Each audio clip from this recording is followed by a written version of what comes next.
Bonjour Aurélie, alors merci de m'accueillir sur ton stand dans cette fin de convention.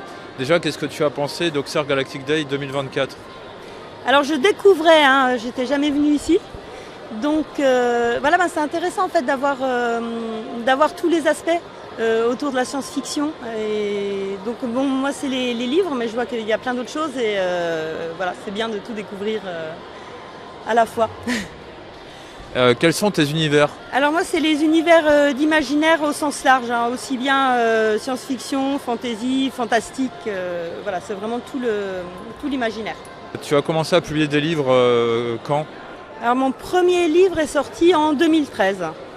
Donc voilà, ça commence à faire déjà quelques années maintenant. Peux-tu nous présenter quelques-uns de tes livres? Oui, d'accord. Alors je peux vous présenter celui-ci parce que c'est une uchronie et voilà, tout le monde ne connaît pas les uchronies. Donc je pense que c'est intéressant à présenter. Donc une uchronie, c'est de l'histoire alternative, c'est-à-dire qu'on prend un événement historique et on se dit, et si ça s'était passé autrement? Qu'est-ce qu'il en serait? Et donc là, ça démarre à la bataille de Nancy, parce que la bataille de Nancy est un événement important au niveau de l'histoire européenne, parce que c'est la mort de Charles le Téméraire. Charles le Téméraire qui avait vraiment beaucoup d'ambition et donc qui s'est arrêté subitement à ce moment-là. Et moi je suis lorraine, donc ça me permettait de mettre quelque chose qui démarre dans ma région, mais qui concerne aussi d'autres régions, notamment la Bourgogne.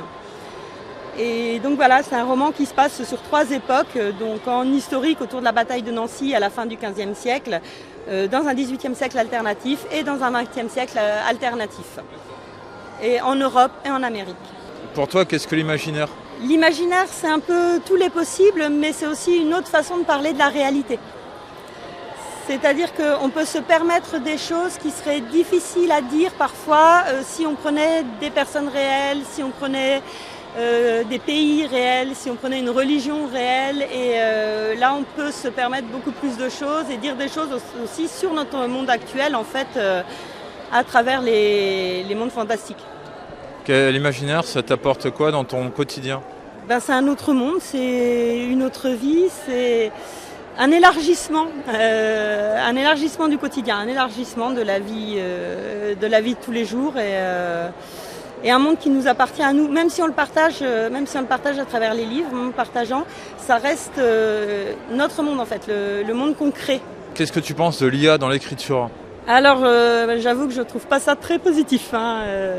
Voilà, en plus on voit que comme souvent quand il y a un outil assez extraordinaire, il faut reconnaître, qui arrive, c'est très vite détourné à des fins commerciales et on voit aussi que pour l'instant l'IA a des limitations qui sont pas encourageantes, dans le sens qu'elles vont faire se ressembler en fait tout ce qu'elle écrit sur certains points, parce qu'il y a des choses qu'elle ne va pas dépasser, il y a des limites, il y a un cadre au-delà duquel elle ne va pas aller et en fait qui bride l'imaginaire sans en donner l'impression. Et donc dans ce sens-là, je trouve qu'elle est assez dangereuse. Elle est dangereuse pour les auteurs avec un risque de remplacement, mais elle est dangereuse aussi pour les lecteurs avec ce cadre en fait dont on n'a pas forcément conscience. D'accord. Ton inspiration, elle se déclenche comment? Alors c'est très variable, j'aurais du mal à dire. En fait, elle se déclenche alors souvent avec des éléments historiques, parce que j'aime beaucoup l'histoire. Mais voilà, c'est des idées aussi qui peuvent venir comme ça, simplement quand je me promène dehors, des idées qui arrivent. Voilà, parfois aussi un documentaire télévisé, il y a vraiment différentes sources. Où on peut te trouver sur les réseaux? Oui, bien sûr, oui, on peut me trouver notamment sur Facebook. J'ai une page qui est simplement Aurélie Genet, auteur. Et voilà, et je suis sur Facebook facilement. Est-ce que tu auras un message pour les organisateurs de l'AGD? Qui continuent comme ça, parce qu'en fait c'est un festival qui est plaisant. Et comme je disais, là je le découvre. Et voilà, je pense que ça mérite d'être connu. Est-ce que tu voudrais rajouter autre chose? Non, rien de spécial. Non. D'accord, merci à toi.